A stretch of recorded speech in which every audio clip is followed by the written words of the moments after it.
మనకొక breaking news అందుతోంది బెంగాల్ నుంచి. ఎన్నికలైపోయాయి, ఫలితాలు వచ్చేశాయి, అధికారాన్ని చేపట్టబోయేది ఎవరో కూడా తేలిపోయింది. అయినా అక్కడ రాజకీయం ఆగడం లేదు. ఏకంగా అది హత్యల వరకు వెళ్ళింది. మరోసారి ఉలిక్కి పడింది పశ్చిమ బెంగాల్. బీజేపీ అధ్యక్షుడు సువేందు అధికారి పిఏ హత్యకు గురయ్యాడు. పశ్చిమ బెంగాల్ ఉలిక్కి పడింది. అర్ధరాత్రి బీజేపీ అధ్యక్షుడు సువేందు అధికారి పిఏ హత్యకు గురయ్యాడు. 4 రౌండ్ల కాల్పులు జరిపారు దుండగులు. స్పాట్ లోనే ప్రాణాలు కోల్పోయాడు చంద్రనాథ్. ఉత్తర 24 పరగణాల జిల్లా మధ్యం గ్రామంలో ఈ ఘటన జరిగింది. స్కార్పియో వాహనంలో ప్రయాణిస్తున్న చంద్రనాథ్ ను వెంబడించి పాయింట్ బ్లాంక్ లో కాల్పులు జరిపారు ప్రత్యర్థులు. ఒక బుల్లెట్ తలలోకి, మరో బుల్లెట్ ఛాతీలోకి, ఇంకొకటి కాల్లోకి వెళ్ళింది. గుర్తు తెలియని దుండగులు అతి దగ్గర నుంచి ఆయనపై కాల్పులు జరిపారు.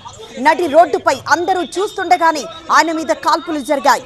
బుల్లెట్ గాయాలైన ఆయన్ను వెంటనే సమీపంలోని ప్రైవేట్ ఆసుపత్రికి తరలించారు. అయితే అప్పటికే అతడు మృతి చెందాడు.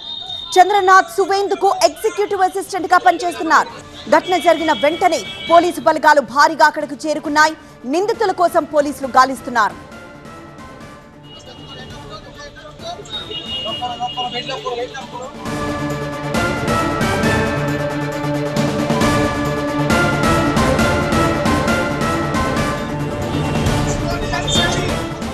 చంద్రనాథ్ ప్రయాణిస్తున్న డ్రైవర్ గాయాలు పాలయ్యాడు.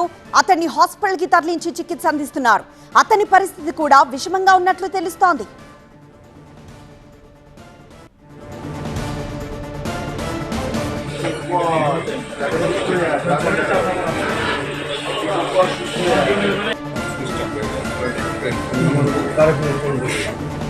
చంద్రనాథ్ మృతిపై బీజేపీ శ్రేణులు ఆందోళనకు దిగాయి. అతని డెడ్ బాడీని తరలించిన హాస్పిటల్ దగ్గర నినాదాలు చేశారు. దీంతో భద్రతా బలగాలు హాస్పిటల్ పరిసరాల్లో భద్రత పెంచారు.